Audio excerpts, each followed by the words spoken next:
not to pick on anybody particular in the comments, but I get a lot of like, well, people aren't coming here anymore. That's going to crush Vegas. That's going to hurt New York City. Like, can't these people figure a way to come here? No. Because frankly, there's no clear policy in place. There is nothing that says that, like, if you have this piece of legal paperwork, you can do this. Because that's the way it is.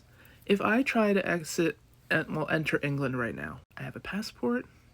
I have like my express pass into Europe. I have no criminal history. I have no schmugs in my suitcase. We have agreed upon if I do these things and I bring these pieces of identification, you'll let me in your country for X amount of time. And then we agree I leave.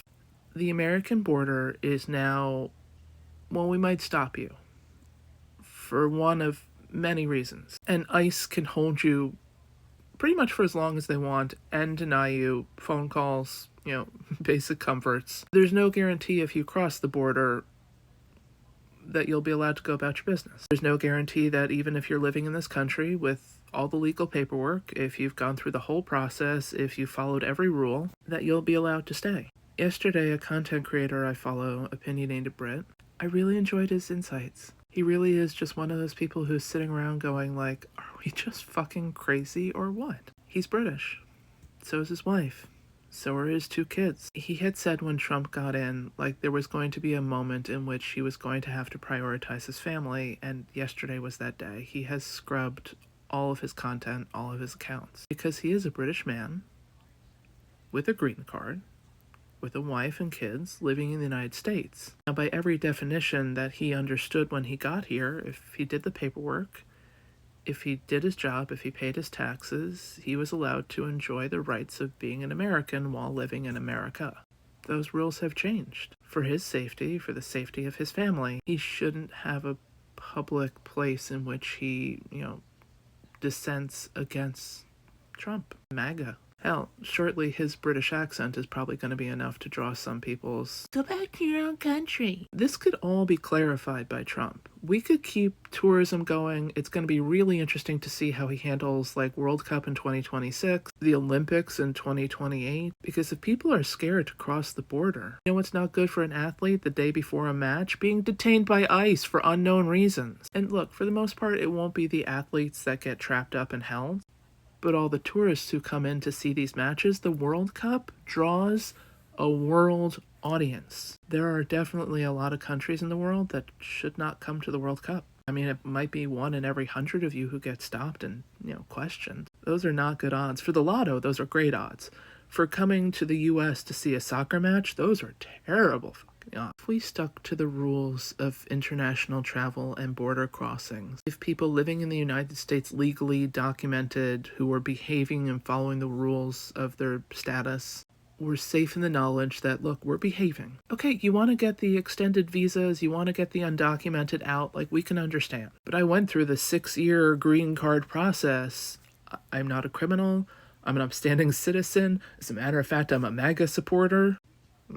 That is supposed to guarantee me certain rights within your country, which are now at best optional.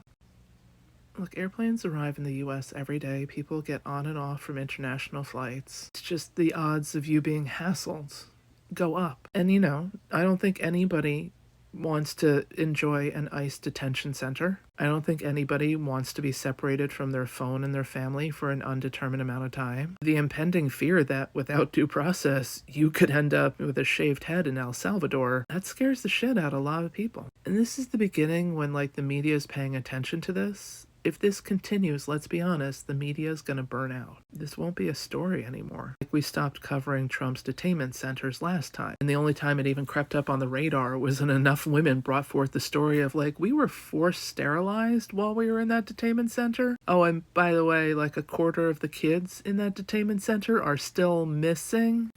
And then the story died again. The United States is so interested in kicking people out and keeping people from coming in. They're willing to risk the entire tourism industry. They're willing to collapse Vegas. They're willing to crumble New York City for the priority of only having the right people in the country. But seriously, did the people for the World Cup back out now?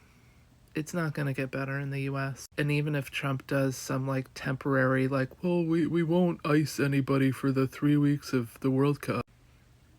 Don't do it. Don't do it. That's like, giving your gold to a thief and trusting them when they say, trust me, I'll just hold it for you.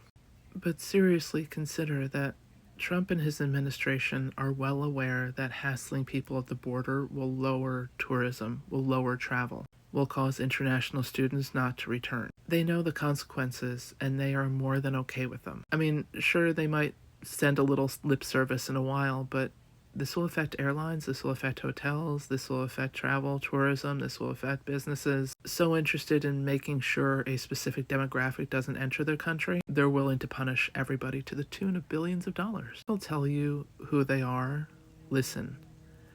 When an administration is willing to cause you pain and not even see it as problematic, know who your elected officials are. Remember when Florida was like, hey, you know what, all the undocumented, get out, we don't want you here? And then somehow they had this illusion that somehow just white people would flood Florida and start taking low-paying jobs, and they didn't. Florida is now loosening its age restrictions for children to work and those low-paying jobs, like on construction sites, because that's where 12-year-olds belong. Rather than having skilled undocumented labor, they would rather have children leave school early to take some of the riskiest, worst jobs in the market. That's what we're working with. A country that would rather take away age restrictions for work than allow somebody undocumented with skills to participate in society for the better of society.